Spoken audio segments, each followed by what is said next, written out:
Olá, seja muito bem-vindo ao Planeta Campo Entrevista, um programa semanal de entrevistas que trata da sustentabilidade em todos os seus pilares. Na edição de hoje, vamos falar sobre o manejo sustentável da cadeia leiteira. As irmãs e sucessoras da Fazenda Santa Rita, uma das 5 maiores propriedades produtoras de leite do país, estarão aqui comigo.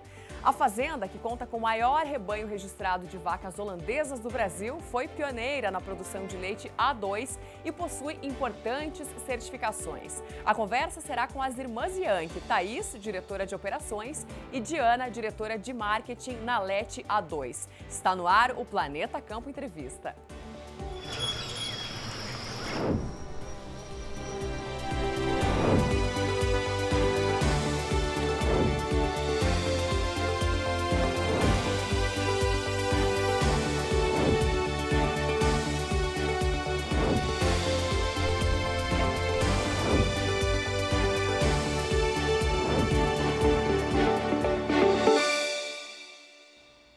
Então vamos começar o nosso bate-papo de hoje. Thaís e Diana, sejam muito bem-vindas ao Planeta Campo Entrevista. Oi, Sara, muito obrigada, é um prazer estar aqui com você hoje. Prazer é meu, bem-vinda. Oi, Sara, muito obrigada. A gente está muito feliz de estar aqui hoje com você.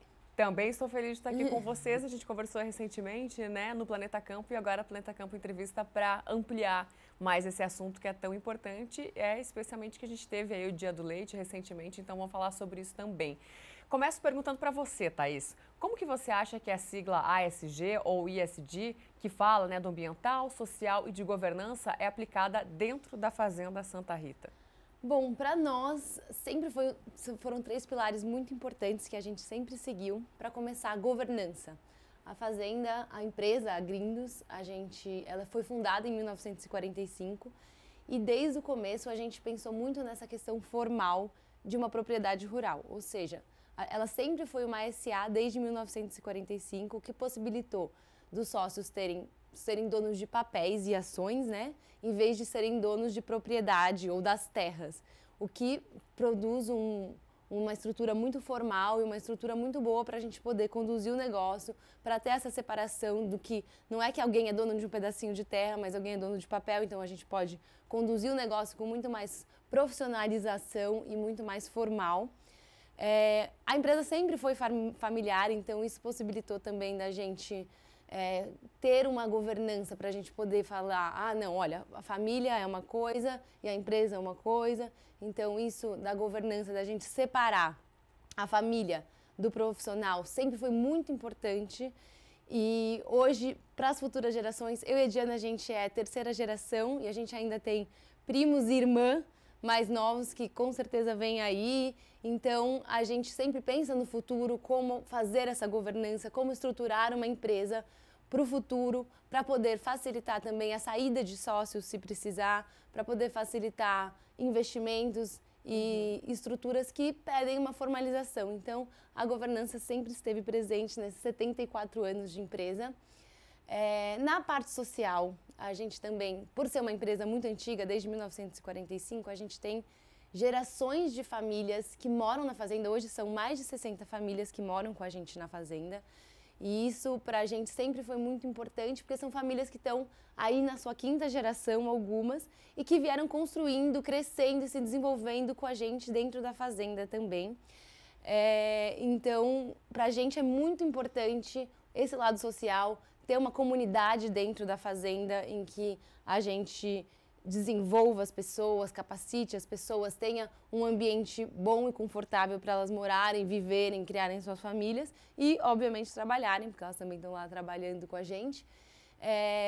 E, por fim, o ambiental também sempre foi um pilar, essa parte da sustentabilidade ambiental a gente sempre focou muito. Hoje a gente tem uma estrutura que é totalmente voltada para essa sustentabilidade ambiental. A gente faz captação da água da chuva, 100% da água utilizada tanto para as vacas, para o gado beber, quanto para a limpeza dos estábulos é reutilizada. Então hoje a gente faz fertirrigação em todas as plantações. A gente não usa adubo químico há mais de 20 anos nessa parte do capim que a gente colhe para as vacas.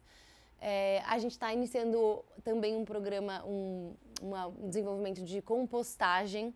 Então, todo o esterco do gado e do frango com bagaço de cana, palha e capim, a gente está fazendo a compostagem em toda essa parte da plantação.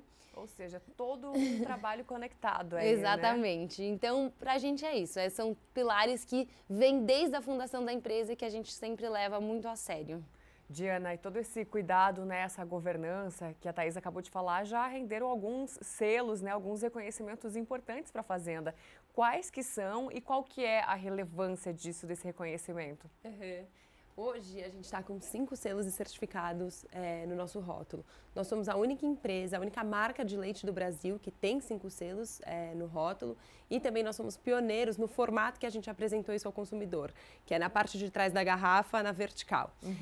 A gente tem a certificação de vacas A2A2, somos a primeira fazenda do Brasil a ser certificada. Nós temos o selo de bem-estar animal, que veio para coroar práticas que, como a Thaís falou, a gente tem desde 1945. Meu pai sempre falou muito sobre a priorização do bem-estar animal dentro da propriedade.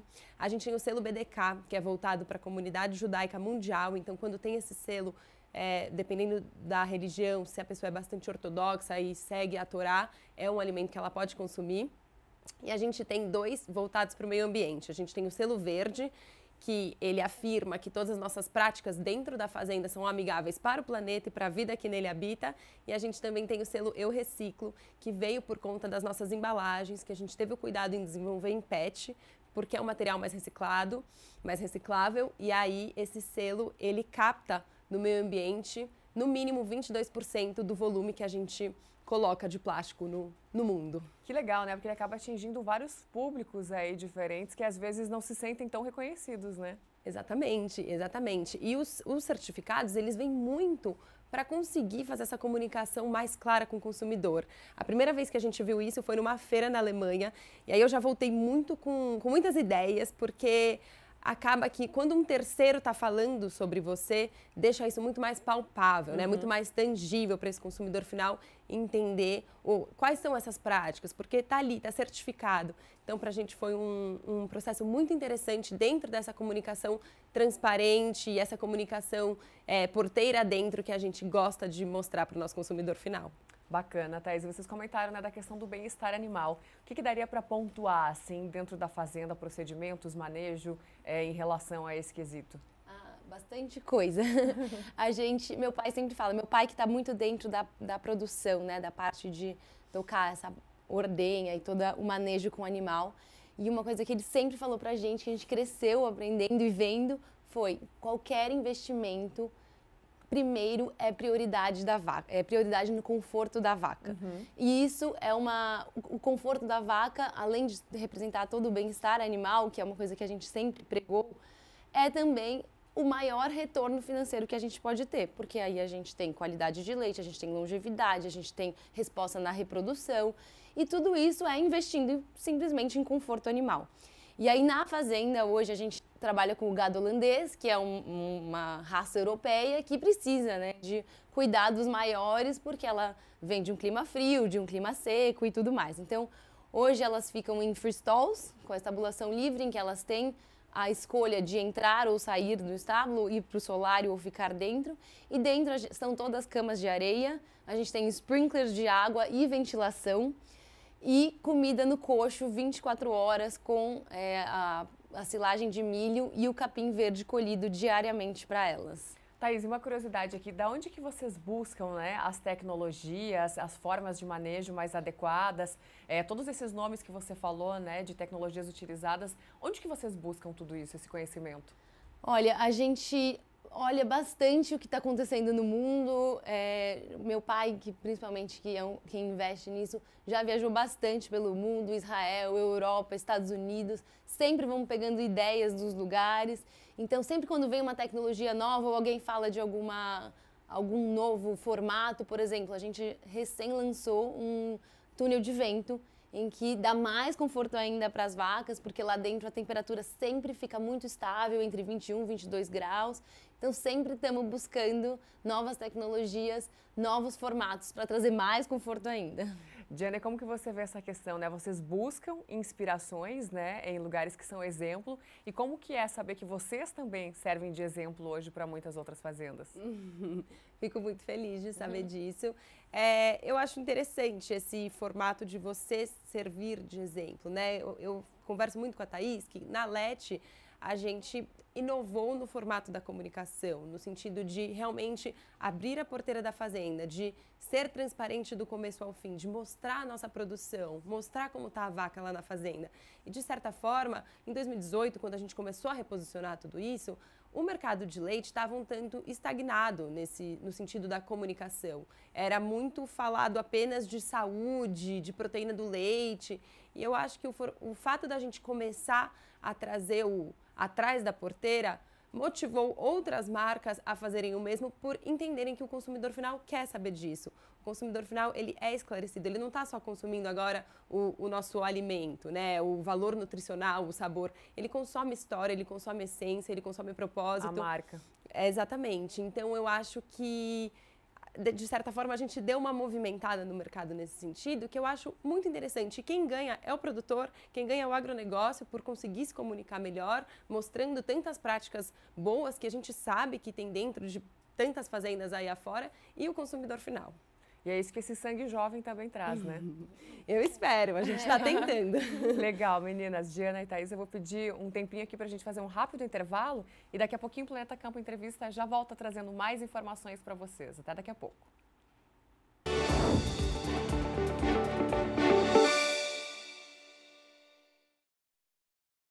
Planeta Campo Entrevista está de volta, hoje conversando com duas convidadas, Thaís e Diana Yankee, que são da Agrindos, e vieram aqui para falar da produção de leite. A gente vai continuar esse bate-papo. Diana, agora eu pergunto para você, né? Quais que são os pontos aí que devem ser considerados diante da maior preocupação pelas certificações? Com certeza é o nosso consumidor final. A gente está sempre de olho nesse cliente, né? Eu sempre digo, até falei na nossa última conversa, e eu acho que casa muito bem aqui. O mundo muda e a gente precisa mudar junto com ele. O meu consumidor é muito esclarecido. Ele quer saber o que está acontecendo na produção, ele quer saber por onde esse leite passou, ele quer saber como eu trato meus funcionários, como eu trato meus animais, se eu tenho práticas ambientáveis dentro da minha fazenda. Então, os selos vieram justamente para conseguir facilitar essa comunicação. Eu acho essencial esse caminho que a gente encontrou, porque é justamente alguém falando de você, né? É muito fácil eu chegar e falar, olha, a gente tem diversas práticas de bem-estar animal aqui dentro, a gente faz isso, a gente não faz isso. Só que quando vem uma certificadora séria, que tem reconhecida no mercado, e ela está afirmando por mim, isso é muito interessante. E os nossos consumidores entenderam isso e conseguiram compreender essa mensagem com facilidade. Então, eu acho que, sem dúvida nenhuma, é sempre a gente de olho nesse cliente final e o que ele está pedindo, o que ele está buscando, o que faz sentido para ele, sabe? E é legal porque eu brinco também com meu pai, que a fazenda estava pronta, só faltava contar a história, só faltava chegar nesse consumidor final. Então, a certificação casou muito bem com isso. Thaís, o que é que você diria, né, para os produtores de leite, né, que é o assunto específico aqui de hoje, que buscam, né, trilhar esse mesmo caminho e sem perder a rentabilidade, né, porque a gente sabe que é uma preocupação e uma reclamação frequente dos produtores de leite aqui no Brasil, que o retorno é muito baixo, o retorno da atividade é muito baixo, os custos aumentam a cada ano. Então, o que você diria para esses produtores hoje? Como que eles conseguem contornar essa situação e ainda ir atrás de certificação diante desse cenário que a gente sabe que é desafiador, né? Sim, muito desafiador. Eu acho que o grande problema de produzir leite no Brasil é que a gente tem os custos em dólar e a gente vende o leite em real. Então, a gente está sempre com uma parte muito importante da macroeconomia em que a gente não tem controle nenhum. Uma das nossas alternativas é uma produção redeada, por exemplo, de laranja, em que os custos são mais em real e a gente consegue vender a laranja em dólar. Diversificação. Diversificação. Mas, trabalhando do leite, o que a gente tem aprendido aí nesses anos em que a gente está com a LET, é que você pode sair um pouco da parte de commodity do leite e verticalizar a sua produção também e conseguir fazer uma marca e trabalhar com essa marca com o produto final, vendendo para o consumidor final. E a verticalização para a gente, além de sair um pouco da comodização, né, do leite, conseguir trabalhar mais os preços, trazer mais valor agregado para o nosso produto, para tudo isso que a gente tem dentro da fazenda, é justamente você conseguir poder certificar, mostrar para o consumidor final o que a gente vem fazendo, ter essa respaldo de certificadoras e trazer o valor agregado no produto. E aí sair um pouco da commodity que é o leite, né? Legal. E lembrando, né, que em 2019 foi criada a Fundação Agrindos, que envolve o bem-estar na comunidade. Eu queria que vocês até explicassem, né, quais que são as ações dela na prática, o que é a Agrindos dentro da Fazenda Santa Rita, o que é a Lete, até para situar o nosso telespectador. Fazenda Santa Rita Santa Rita, né? É o nome da fazenda, Agrindos é o nome da empresa e Lete é o nome da nossa marca própria. Você sabe que a história da criação da Fundação Agrindos é muito interessante. Desde a minha avó, sempre teve uma preocupação bastante social dentro da fazenda. Eu acho que ela, de certa forma, passou isso pra gente. Mas a gente ganhou um prêmio muito legal em Madrid, diretamente das mãos da Rainha Sofia, em 2019, a gente se inscreveu num projeto da Fundação Mafre e ganhamos como a melhor iniciativa do setor agropecuário daquele ano por conta do pioneirismo na produção de leite A2 no Brasil. E isso nos motivou a também criar uma fundação. Parte do prêmio era um valor e a gente decidiu aplicar esse valor dentro de um fundo interno, a Fundação Agrindos, por conta do bem-estar da comunidade. Como a Thaís falou, são mais de 60 famílias que moram na fazenda hoje. É uma administração de uma mini-cidade quase. Com certeza. Então, a gente desenvolveu a partir disso. Nos últimos anos, desde que a gente ganhou esse prêmio, a gente desenvolveu uma área comum, uma praça, quadras de areia, parquinho, uma horta comunitária orgânica para todos os funcionários terem acesso. A gente passou a fazer mais ações com todo mundo. Páscoa, Dia das Crianças, começamos a comemorar mais tudo isso. E a gente sempre tenta voltar, de certa forma, pensando ali no bem-estar daquelas pessoas, daquelas crianças. A gente também passou a reciclar todo o resíduo da fazenda. A fazenda, os setores, né, na parte empresarial já eram reciclados, mas a gente fez um trabalho de conscientização com todos os moradores para a gente também reciclar o lixo. E aí o valor que a gente recebe e é arrecadado com esse lixo volta para o fundo. Então ele consegue se manter sozinho, entra um valor toda semana e a gente consegue reaplicar para o bem-estar das pessoas. Tem uma outra parte que a gente quer investir ainda mais e ir mais a fundo, que é a parte da educação. Então, investir na educação e na capacitação dessas pessoas, desde crianças até pessoas mais velhas. Queremos entrar com o fundo nesse lado. Legal, não é só sobre animais felizes, mas pessoas felizes também, né? Faz todo sentido. Agora a gente vai chamar a nossa nuvem de tags aqui, que é para vocês escolherem, cada uma escolhe uma palavra, por alguma razão, né, que vocês vão me dizer qual é, e me digam que palavra é essa. Vai aparecer aqui na nossa tela, e lembrando que são sempre palavras ligadas, né, ao tema da sustentabilidade, que é o nosso mote principal. E aqui estão elas, ó. Acordo de Paris, greenwashing, governança, florestas, carbono zero, impacto social, protocolo de Kyoto. Diana, qual que é a sua palavra?